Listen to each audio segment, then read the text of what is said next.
Muy buenos días a todos. Es un honor para mí estar hoy aquí en el marco del 100PAC 2025, compartiendo este espacio con destacados colegas y profesionales dedicados a la medicina crítica y al cuidado del paciente.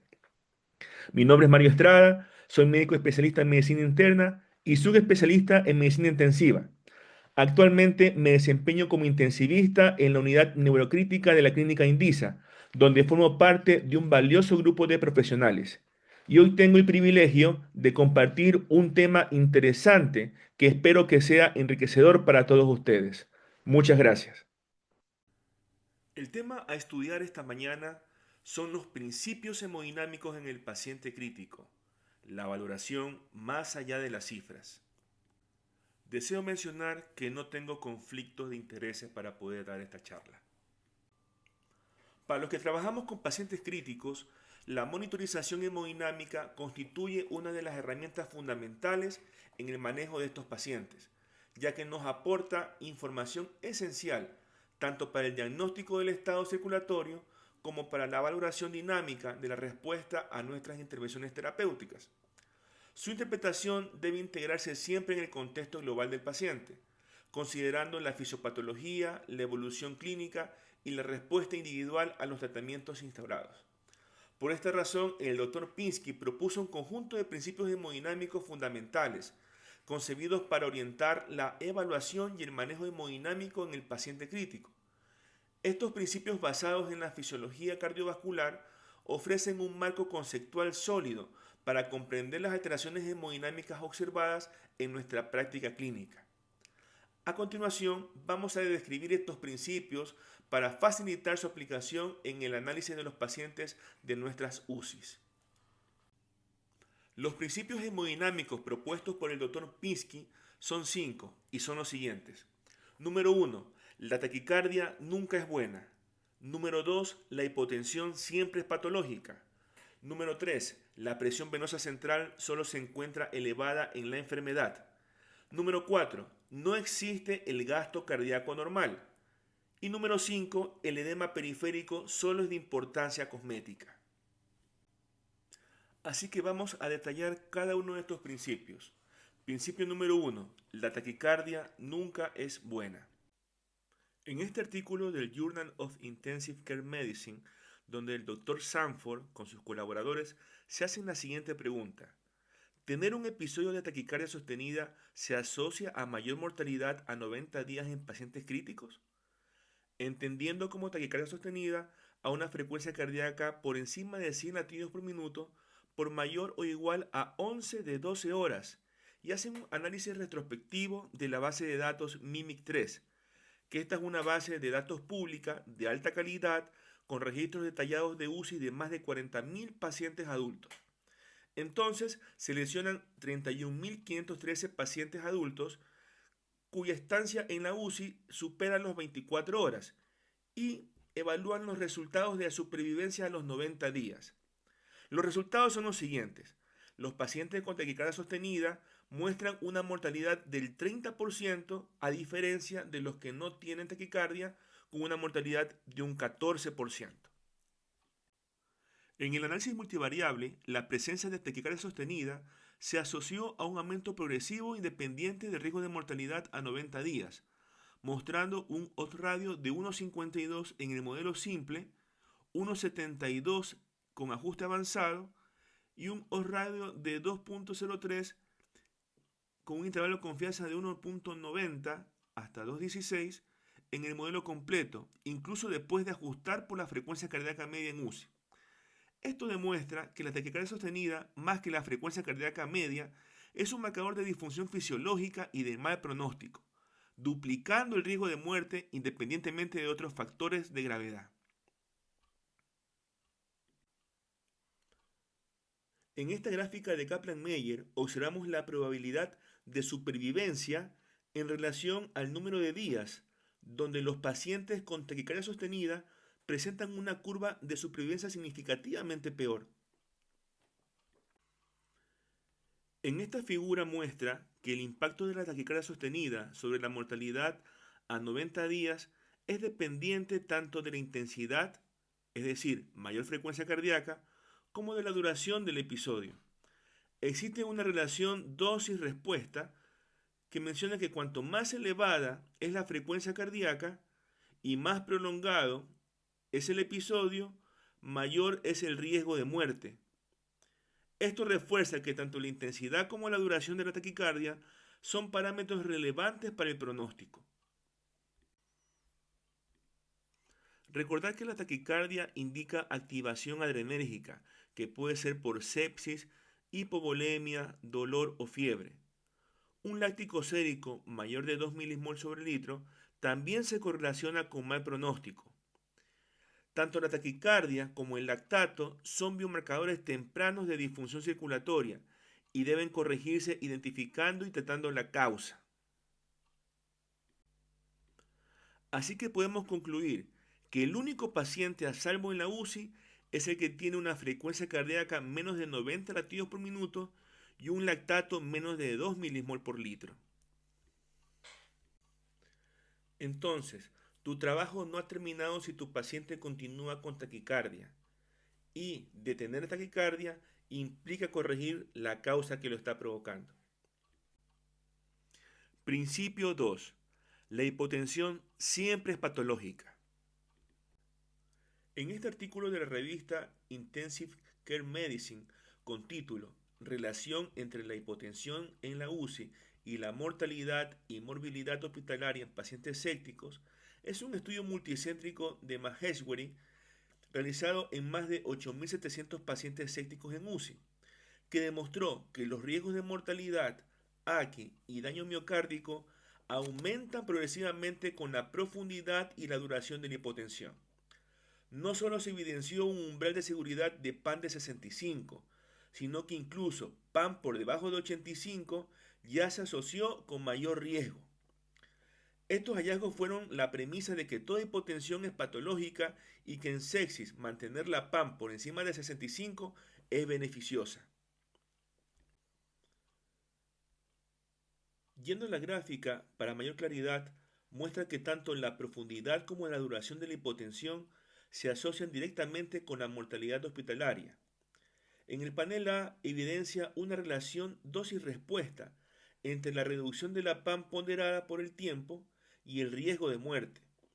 Y en el panel B muestra que a mayor tiempo acumulado con una PAM por debajo de 65, mayor es la probabilidad de mortalidad.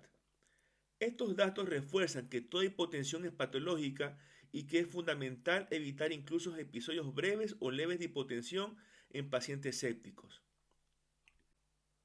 Para integrar el principio 1 y 2, tenemos el índice de choque, que es la relación entre la frecuencia cardíaca y la presión arterial sistólica.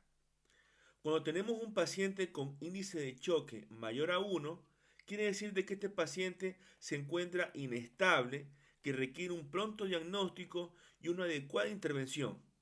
En conclusión, el índice de choque es un predictor de mortalidad temprana. Así que la hipotensión se define como una presión arterial media menor a 65 milímetros de mercurio o una caída de la presión arterial sistólica por encima de 40 milímetros de mercurio. Eso va a implicar hipoperfusión tisular regional, aún en ausencia de síntomas evidentes. La hipotensión episódica aumenta el riesgo de disfunción orgánica y mortalidad. Por esa razón, es importante el uso precoz de vasopresores, ya que esto va a mejorar la perfusión y la sobrevida de estos pacientes. Hay herramientas clínicas como la que mostramos, que es el índice de choque, y también la evaluación de perfusión periférica que nos van a ayudar a poder dar un diagnóstico precoz. Principio 3. La presión venosa central solo se eleva en la enfermedad. En la revista Critical Care Medicine, Boyd y colaboradores realizan este estudio con título Reanimación con líquidos en el shock séptico. Un balance hídrico positivo y una presión venosa central elevada se asocian con una mayor mortalidad, donde se analizó más de 770 pacientes con shock séptico y encontró que un balance de fluidos progresivamente más positivo se asocia con mayor mortalidad. Si bien la PVC se correlaciona modestamente con el balance de fluidos en las primeras 12 horas, deja de ser fiable después de este tiempo. Además, Se observó que la PVC mayor de 12 milímetros de mercurio se asoció con peor supervivencia, mientras que la PVC menor a 8 se relaciona con mejores resultados. En este gráfico se muestra que una PVC elevada se asocia con mayor mortalidad en pacientes con shock séptico. En las primeras 12 horas, en el panel A, los pacientes con PVC mayor a 12 milímetros de mercurio tuvieron la peor supervivencia, mientras que aquellos con PVC menor a 8 tuvieron los mejores resultados. Este hallazgo refuerza que una PVC elevada es un marcador de disfunción y enfermedad. Al día 4, en el panel B, las diferencias en supervivencia entre los grupos se atenúan, lo que confirma que la PVC pierde valor pronóstico dinámico más allá de la fase inicial de reanimación. Entonces podemos decir que la PVC en el paciente sano siempre es baja. Nunca pasemos volumen solo porque la PVC se encuentra baja. La elevación de la PVC no es una meta de reanimación, sino es un límite para detener la acción médica. Es decir, véanlo como un semáforo rojo. No se puede pasar más volumen a ese paciente. Si la PVC es mayor de 8 milímetros de mercurio, hay que buscar otra estrategia para mejorar el estado hemodinámico. Principio 4. No existe el gasto cardíaco normal. Respecto al gasto cardíaco y la perfusión, un gasto cardíaco dentro del rango normal no garantiza una perfusión tisular adecuada. A pesar de tener un paciente un gasto cardíaco normal, puede estar experimentando hipoperfusión. Esto es habitual en pacientes cuando cursan con sepsis, disfunción mitocondrial o la microcirculación alterada. Y más que el valor del gasto cardíaco absoluto, debemos de guiarnos por indicadores funcionales, como por ejemplo el delta CO2, la saturación venosa y la saturación central venosa de oxígeno, el lactato y la perfusión capilar. También tenemos que fijarnos en qué contexto está el paciente. Un paciente séptico hiperdinámico va a estar con un gasto cardíaco alto, pero a pesar de eso puede estar cursando con hipoperfusión. En cambio, por ejemplo, un paciente con shock cardiogénico, el gasto cardíaco está bajo, pero la demanda está reducida si el paciente está sedado o está con hipermagnesemia, entonces el gasto cardíaco puede estar adecuado a la demanda que se encuentra en ese paciente. En el World Journal of Critical Care Medicine encontramos este artículo que nos habla sobre uso de la diferencia de tensión de dióxido de carbono venoso arterial para guiar la terapia de reanimación en el shock séptico y donde encontramos el siguiente algoritmo. Lo primero que tenemos que hacer es saber si existe o no hipoperfusión global. Y para esto debemos de buscar la relación entre el delta PCO2 y el contenido arteriovenoso de oxígeno. Si este es mayor o igual a 1.8, sugiere metabolismo anaeróbico. También el láctico nos ayuda para poder mostrar si el paciente está o no en un estado de hipoperfusión. Si estos resultados salen normales, entonces no se hacen más intervenciones. Pero si está alterado, entonces vamos a buscar la saturación venosa central de oxígeno. Si esta es menor a 70%, vamos a ver cómo está la entrega de oxígeno. Y la entrega de oxígeno, posteriormente buscamos a evaluar cómo está el delta PCO2. Si este es menor a 6, entonces nos guiamos para ver la saturación de oxígeno. Si este es menor de 95%, entonces hay que incrementar el oxígeno y si el paciente está ventilado, nos puede venir bien aumentar el PIB. Si el paciente está con un delta CO2 menor a 6, pero una saturación de oxígeno por encima del 95%, quizás el transporte esté alterado y por esa razón podemos pensar en transfundir alguna unidad de glóbulos rojos a este paciente. Volviendo nuevamente a la entrega de oxígeno, si esta es insuficiente, vemos el delta CO2 que es mayor a 6 y tenemos un gasto cardíaco inadecuado. tenemos que ver si el paciente responde o no a fluidos. Si responde a fluidos, bien por el paciente, pero si no responde, entonces tenemos que iniciar inótropos. Ahora, tomando esta rama, si tenemos una satura venosa central mayor a 70% y un delta CO2 mayor a 6, seguimos la línea del algoritmo como ya lo vimos anteriormente. Si tenemos una satura venosa más de 70% con un delta CO2 menos a 6, nos quedamos sin opciones, porque ya la manipulación de la microcirculación puede ser ineficaz.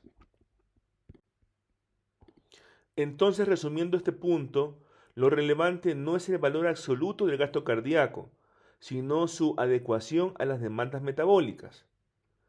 Tanto la diferencia venoarterial de CO2 como la saturación venosa de oxígeno son marcadores indirectos de perfusión tisular efectiva. El gasto cardíaco aparentemente normal puede coexistir con hipoperfusión si hay disfunción de la microcirculación. Y la monitorización multimodal es clave para un enfoque personalizado de la reanimación. Principio 5. El edema periférico solo es de importancia cosmética. Sobre este punto tenemos que decir que no hay relación entre el volumen intravascular y el edema periférico, es decir, no siempre representa sobrecarga intravascular, ya que puede haber fuga por disfunción endotelial o aumento de la permeabilidad capilar. No debe guiar decisiones sobre administración de fluidos.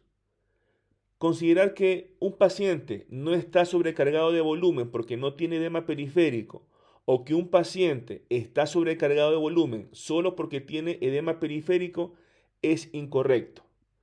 Y lo que sí ha demostrado la presencia de edema es que está asociado con disfunción renal y con un peor desenlace, pero su valor clínico es limitado como indicador único. En conclusión, los principios de Pinsky ofrecen un marco fisiopatológico sólido para guiar la reanimación y la evaluación hemodinámica. Permiten una interpretación clínica funcional de variables hemodinámicas y su simplicidad conceptual favorece su aplicabilidad diaria y su fundamento fisiológico garantiza su vigencia ante avances tecnológicos. Quiero dejarlos con esta frase que dice, la verdadera utilidad de la monitorización avanzada no está en los números, sino en cómo esos números cambian tras nuestras intervenciones. No se trata de medir más, sino de medir mejor. Muchas gracias.